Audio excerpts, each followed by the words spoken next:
everybody, and welcome back to Inside Man United. And just because we're in an international break doesn't mean there isn't still lots of news to be reporting on the circus that is Manchester United. Coming up, we have updates on a potential move for Jadon Sancho, given that his statements have not been pulled off his social media accounts. Looks like he's digging his heels in. We also have an update on a new potential contract for a much improved United player. Very well deserved, and we'll get into that as well. We also have another potential move for United outcast Donny van de Beek, having originally refused a move to France. Where could he be going? All that coming up. Let's get into it.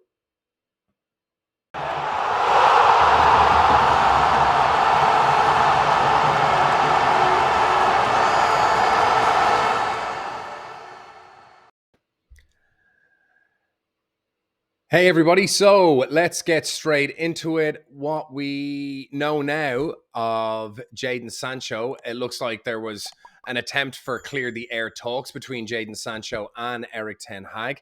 But as we know from other players who have since left the club, or Ten Hag wants to leave the club, once Ten Hag has decided against you, it looks like you're pretty much gone. So what we do know now is that there is a potential move in the offing for Jadon Sancho to Saudi, whether permanently, whether temporarily until the end of the season remains to be seen. But it does look like there is a substantial offer, even for a potential loan for Jadon Sancho from Al Ettifaq, I believe is how you pronounce it.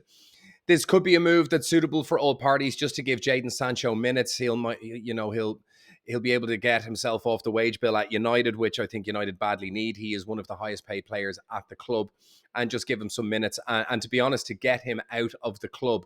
It's also been reported by Mark Ogden on BBC Radio 5 that Jadon Sancho doesn't cut as one of the most popular figures in the dressing room. Of course, football dressing rooms aren't all sweetness and light and harmony and everyone's best friends. There is regularly difficulties between players, but it does seem that Jadon Sancho is a player that has essentially pissed a lot of people off at the club, the more senior people within the dressing room, due to his attitude, the way he trains, and his general mood around the club. It does seem to be a disruptive influence, a bit of a toxic presence within the dressing room and the club, and I think it might be welcome that he leaves. And it looks like there could be a potential move to Saudi, at least to go on loan, to get him some minutes, to keep up his match fitness, to get him off the wage bill at United, and to give him a move and essentially to get him out of the club. So will that happen? The Saudi window is closing today, apparently. So if it is going to happen, it's going to happen within the next, 12 hours, 10 hours, 9 hours, I think, at this stage. So it would be quite the statement from Erik Ten Hag to be removing a player in light of Antony's form, Antony's saga and scandal, and the trouble that he is now finding himself in. Are United going to have to suspend him pending a further investigation like they did Greenwood? Of course, Greenwood is gone. If Sancho was to leave as well, it would end up being only Facundo Pellistri as a right-footed player for a right-wing position. Now, of course, we know Ten Hag likes to play some inverted wingers. So Garnacho could, of course, come in as a left-footed player and come in onto that side and play as an inverted winger, much like Antony has.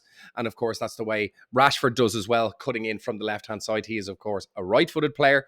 Pellistri is actually a right-footed player being asked to play in a right-wing position, which is, of course, completely unusual nowadays, now that we're living in the era of the inversion.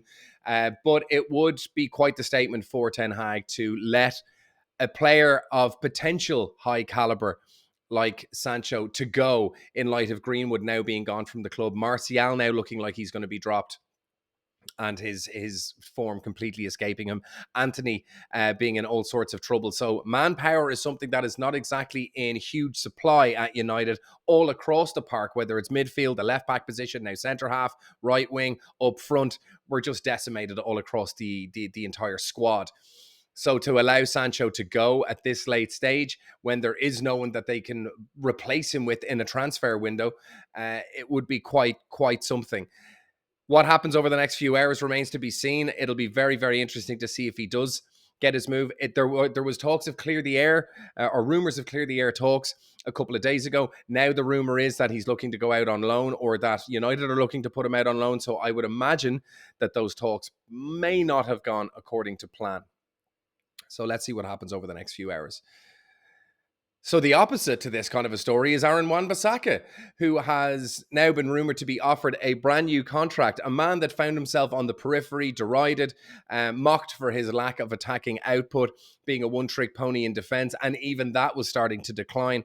He has answered the call, bit down on the gum shield, and now secured that right-hand spot ahead of Diogo Dalot. He has given Ten Hag a huge amount of confidence, where right-back imports, which were strongly being rumoured with the likes of Denzel Dumfries, even Pavard coming in to be able to provide cover on the right-hand side and the centre half position. It looks like Wan Bissaka is going to be rewarded with a new contract. He has really impressed the coach. And if ever there was a player that could send a message to Jadon Sancho as to what to do when you don't think you're getting a spot that you deserve, or when your form has escaped you, is to just shut up, keep training, put your head down, and magically, when your attitude changes, your training changes, and you listen to the coaching and actually try and improve your game, you get into the first squad and you get rewarded with a new contract. So very well done, Wan Bissaka. Congratulations to him. It does look like he's going to be offered a fresh set of terms. And I, for one, am delighted for him. I did want him to go at one stage. It didn't look like he was going to be able to regain his confidence, his form, or to even improve upon what was already brought in. But he has. So big kudos to Wan Bissaka, and I look forward to seeing him wearing the red of Manchester United for years to come. So very, very well done to him as well.